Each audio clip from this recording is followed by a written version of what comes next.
Students, now we are going to discuss with the topic of DBMS, like how to design the year model.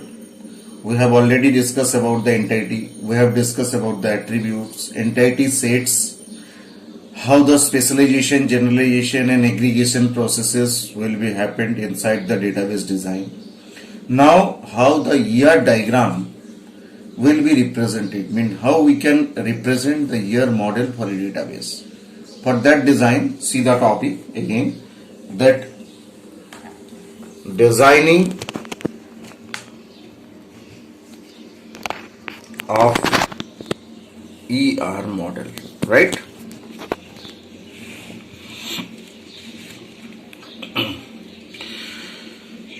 तो for designing the year model आपको student एक important topic हमने बताया था, entity relationship. इसका मतलब क्या होता है? whenever a entity, that means suppose A is related with the entity B, that means either A is related B or B is related A, that is the relationship of entity, right? So the entity relationship data model was developed for the database design by allowing the specification of an enterprise scheme which represent the logical structure of the database. जो database है उसका logical structure को create करने के लिए कुछ certain specification के जरिए हम एंटाइटी रिलेशनशिप डायग्राम को डिजाइन करेंगे. ER model is very useful in mapping and meaning of the interaction of real world enterprise, right? Now ER diagram को समझने के लिए for the representation of the ER diagram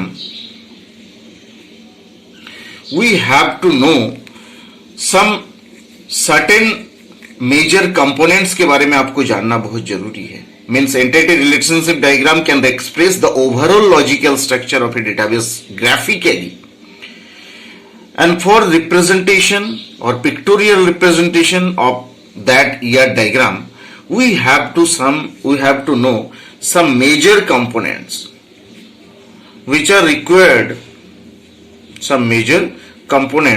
which are required for the year diagram. तो students, एक component ये होता है जिसको अपन बोलते हैं रेक्टेंगल. रेक्टेंगल किस लिए रिप्रेजेंट करते हैं? It's represents for which represent entity set, यानी कि set of entity. How much entities we are using? More than one entity, that is called entity set. Whenever we are using entity set, then we will require rectangle. Second, ellipse. Those all are graphical representation जो आप जानते हो. Ellipse. It is used which will represent for the attributes.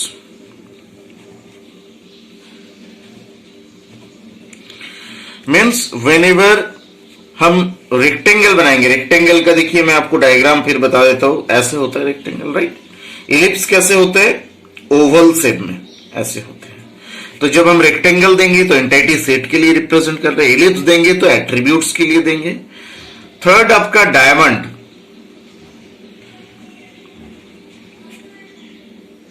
Diamond किस लिए देंगे students? It is used which represent the relationship sets.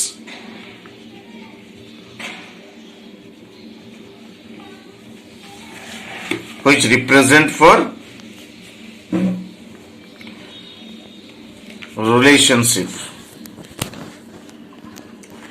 Rhombus जैसे diamond shape होते हैं उस शेप में ये यूटिलाइज होता है, right? Now lines which link the attribute, right? Which link the attribute to entity sets. मतलब एक एंटाइटी, जैसे ये एंटाइटी सेट है, इस एंटाइटी से हम किसी एक एट्रीब्यूट को लिंक करेंगे, उस कंडीशन में हम क्या यूज करेंगे? Line. It may be also, आप ये भी कह सकते हो एक एंटाइटी से दूसरे एंटाइटी को भी रिप्रेजेंट करते हैं। तो again I am writing the line also like entity sets and entity sets relationship. दोनों कंडीशन में हम इनको यूटिलाइज लेंगे, वन एंटाइटी टू एट्रीब्यूट और entity to entity, that is called line. Line इस तरीके से रिप्रेजेंट होता है, ये डायरेक्शन हो सकता है, ऐसी डायरेक्शन हो सकता है, ऐसी डायरेक्शन होता है, ये डायरेक्शन हो सकता है, ये डायरेक्शन हो सकता है, तो all are lines. Double ellipsis, ये किस लिए रिप्रेजेंट होता है? Which represent multi valued attributes, which represent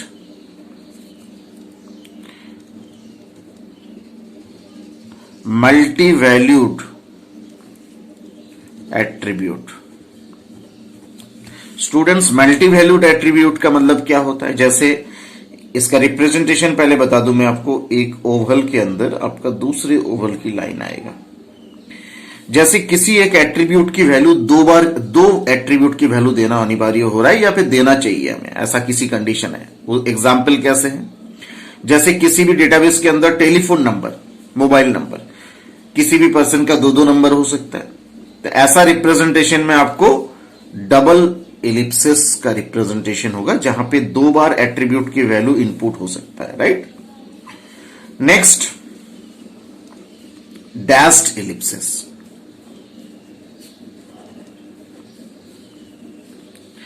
dash Ellipsis का मतलब which is done for the derived attribute, which is done for derived attribute। That means इसका पहले रिप्रेजेंटेशन बता देते, एक एलिप्स है, उसके अंदर आपका एक डैश आएगा, या फिर इसका दूसरी रिप्रेजेंटेशन ओनली डैश से रिप्रेजेंट करते हैं। ज्यादातर ये परफेक्ट है, वैसे ये थोड़ा कम ही यूटिलाइज होता है, मेनली ये हम नोटेशन यूज करते हैं डैश एलिप्स के जरिए। इस केस में क्या होगा, आपका ये जो एट्रीब्यूट है, ये एट्रीब्यूट किसी मेन एट्रीब्यूट से बन के आया। आपने बेस और डिराइव्ड दोनों सुना है, कहां सुने हैं आपने? क्लास के अंदर, base class, derived class. Same तरीके से बेस एट्रीब्यूट से डिराइव्ड एट्रीब्यूट बनता है। किसी एक एट्रीब्यूट की वैल्यू से हम कोई नया एट्रीब्यूट जब बनाने जा रहे हैं, तो उस केस में हम डैश ओवल शेप के ऊपर, यानी कि एलिप्स सिंबल में डैश सिंबल के जरिए हम इस चीज को रिप्रेजेंट करेंगे, right. Now double lines.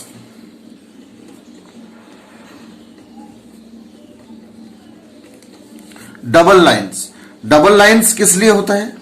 Double lines which indicates total participation of an entity. Total participation of an entity. ऐसी केस होता है entity in a relationship. ऐसा केस होता है जब किसी एक एंटाइटी का दूसरे एंटाइटी से ज्यादा हमें पूरी कंप्लीट एंटिटी की वैल्यू पार्टिसिपेट करना होगा, तो हम क्या करेंगे, सिंगल लाइन की जगह दो लाइन, ऐसे दो लाइन रिप्रेजेंट कर देंगे, ऐसे दो लाइन से उसको रिप्रेजेंट करेंगे। उस कंडीशन को हम बोलते हैं क्या? Total participation, complete value participate हो रहा है उस केस में। Next, double rectangles which represent weak entity sets, which represent weak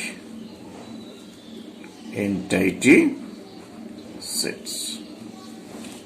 double rectangle का मीन्स एक रेक्टेंगल ऑलरेडी है, इसके अंदर आपने एक रेक्टेंगल और बनाया। ऐसा नोटेशन, ऐसा रिप्रेजेंटेशन जब आप देंगे, तब आपका जो है वीक एंटिटी सेट के कारण देना जाता है। वीक एंटिटी सेट का मतलब क्या होता है? जैसे मान लीजिए किसी एक डेटाबेस के अंदर आपका एक वैल्यू है जो वैल्यू किसी वैल्यू से आपका कुछ टाइम के लिए एग्जिस्ट करता है। सपोज कीजिए किसी चीज का रेंट है, आपने वैल्यू दे रहे हो, तो रेंट जो है वो परिवर्तित हो सकता है, वो वैल्यू बदल सकता है। या लोन अमाउंट है, वो अमाउंट क्या हो सकता है, परिवर्तित हो सकता है, वह वीक है। जैसे जैसे लोन का अमाउंट, लोन जैसे चुकता जाएगा वैसे अमाउंट जो है रिड्यूस भी होता जाएगा। It may be the value will be vanished. तो ऐसा डेटाबेस जब आप डिजाइन कर रहे हो जिस केस में एंटिटी का सेट जो है वो काफी वीक कंडीशन में रखा गया है, मतलब वैल्यू कमजोर है, उस वैल्यू को बोलते हैं वीक एंटिटी सेट। तो ये सारे रिप्रेजेंटेशन है, मेजर कंपोनेंट्स यूज होते हैं रिप्रेजेंटेशन के अंदर, जो कि ईआर मॉडल बनाने में सक्षम है। I think you have understood about this major components. Thank you.